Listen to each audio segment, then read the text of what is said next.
Hello friends, आज के मैं अपने इस वीडियो में लेकर आया हूँ फिनोल से निम्न यौगिक कैसे प्राप्त करेंगे। फिनोल से बेंजीन, फिनोल से एनिलीन और फिनोल से पिक्रिक अम्ल किस प्रकार प्राप्त कर सकते हैं। हम देखें, जो फिनोल है, फिनोल से बेंजीन बनाना है हमें।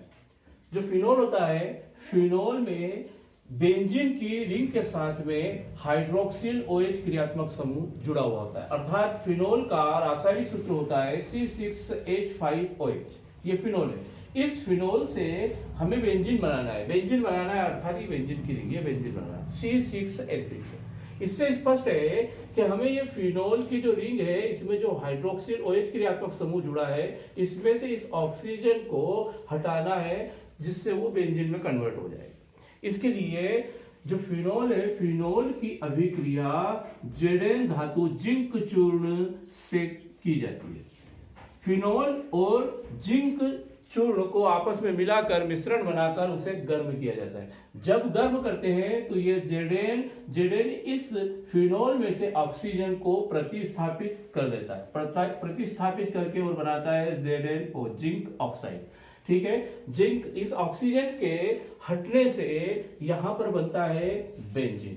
बेंजीन के 6 कोनों पर 6 कार्बन और पुनः से ये हाइड्रोजन जुड़कर 6 हाइड्रोजन हो जाते हैं। इस प्रकार फिनोल से बेंजीन प्राप्त किया जा सकता है। देखिए, हम इसे इस प्रकार समझ सकते हैं कि जैसे एक लड़का और एक लड़की दोनों का आपस में विवाह होता है। ठीक है, विवाह या विवाह के द्वारा वो दोनों आपस में एक दूसरे के साथ एक गठबंधन में बन जाते हैं और एक संतान की उत्पत्ति होती है। ठीक उसी प्रकार यहाँ फिनोल को हम एक लड़के के समकक्ष और जिंक को एक लड़की के समकक्ष माने तो दोनों आपस में जुड़े, जिससे आपस में जुड़ने से एक नए गठबंधन में बने और बेंजीन का निर्माण हुआ। साथ ही ये जिंक ऑक्साइड के रूप में संतान की उत्पत्ति हुई। इस प्रकार रासायनिक क्रिया होती है। इस प्रकार हम फिनोल से बेंजीन प्राप्त कर सकते हैं। ठीक इसी प्रकार फिनोल से हमें बनाना है एनिलीन।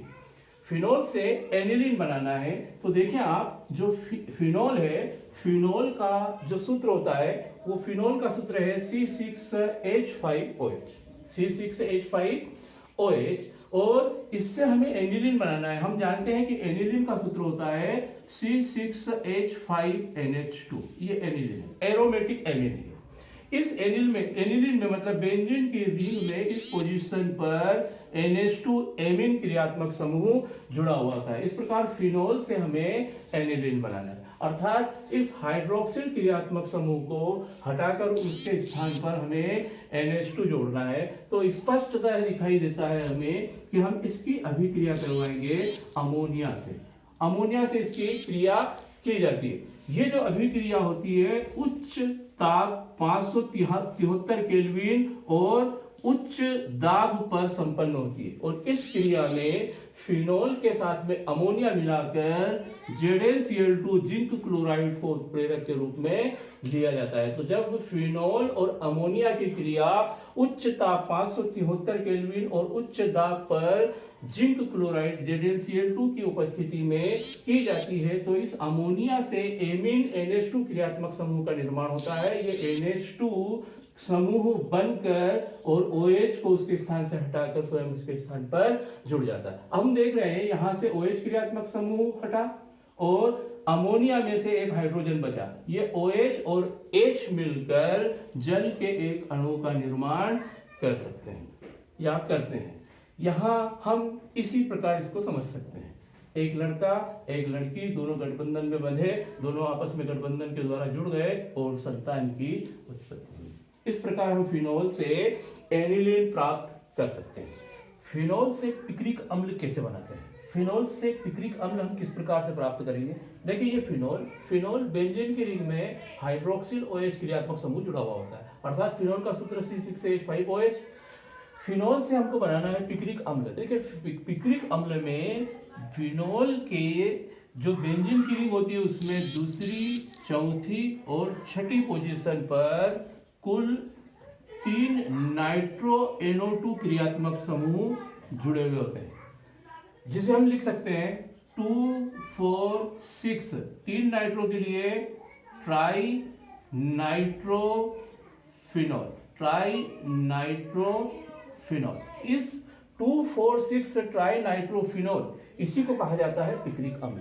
तो हमें फिनोल से ये प्राप्त करना है। इसमें स्पष्ट है कि नाइट्रो क्रियात्मक समूह जोड़ना है, अर्थात हम फिनोल की अभिक्रिया नाइट्रिक अम्ल HNO3 से सांद्र H2SO4 की उपस्थिति में करेंगे। सांद्र H2SO4 की उपस्थिति में हम फिनोल की अभिक्रिया नाइट्रिक अम्ल से करेंगे। ये नाइट्रिक अम्ल और सल्फ्यूरिक अम्ल के मिश्रण को कहा जाता है नाइट्रीकरण मिश्रण। इस नाइट्रिक अम्ल से नाइट्रो क्रियात्मक समूह का निर्माण होता है, अर्थात नाइट्रिक अम्ल को हम HONO2 लिख सकते हैं। इस प्रकार से लिख सकते हैं नाइट्रिक अम्ल को।